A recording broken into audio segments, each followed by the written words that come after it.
کسان کی بیوی نے جو مکھن کسان کو تیار کر کے دیا وہ اسے لے کر فروخت کرنے کے لیے اپنے گاؤں سے شہر کی طرف روانہ ہو گیا۔ یہ مکھن گول پیڑوں کی شکل میں بنا ہوا تھا اور ہر پیڑے کا وزن 1 کلو تھا۔ شہر میں کسان نے اس مکھن کو حسب معمول ایک دکاندار کے ہاتھوں فروخت کیا اور دکاندار سے چائے کی پتی، چینی، تیل اور صابن وغیرہ خرید کر واپس اپنے گاؤں کی طرف روانہ ہو گیا۔ کسان کے جانے کے بعد دکاندار نے مکھن کو فریزر میں رکھنا شروع کیا۔ اس سے خیال گزرا کیوں نہ ایک پیڑے کا وزن کیا جائے۔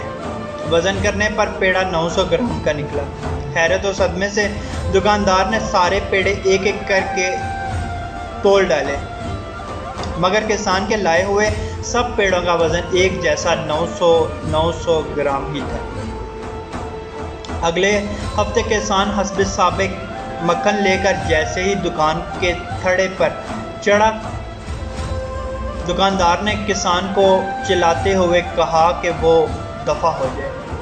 کسی بے ایمان اور دھوکے باز شخص سے کاروبار کرنا اس کا دستور نہیں ہے۔ 900 گرام مکھن کو پورا 1 کلو گرام کہہ کر بیچنے والے شخص کی وہ شکل دیکھنا بھی گوارا نہیں کرتا۔ کسان نے یاسیت اور افسردگی سے دکاندار سے کہا، میرے بھائی، مجھ سے بدظن نہ ہو، ہم تو غریب اور بیچارے لوگ ہیں، ہمارے پاس تولنے کے لیے باٹ خریدنے کی استطاعت کہاں۔ آپ سے جو 1 کلو چینی لے کر جاتا ہوں اسے ترازو کے ایک پلڑے میں رکھ کر دوسرے پلڑے میں اتنے وزن کا مکھن تول کر لے آتا ہوں۔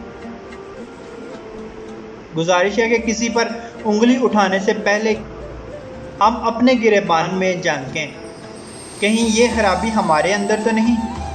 یاد رکھیں، دوسروں پر تنقید کرنا آسان بہت ہے، لیکن اپنی اصلاح کرنا مشکل ترین کام ہے۔ اللہ پاک آسانیاں حاصل اور تقسیم کرنے کا شرف عطا فرمائے، آمین۔ جزاک اللہ۔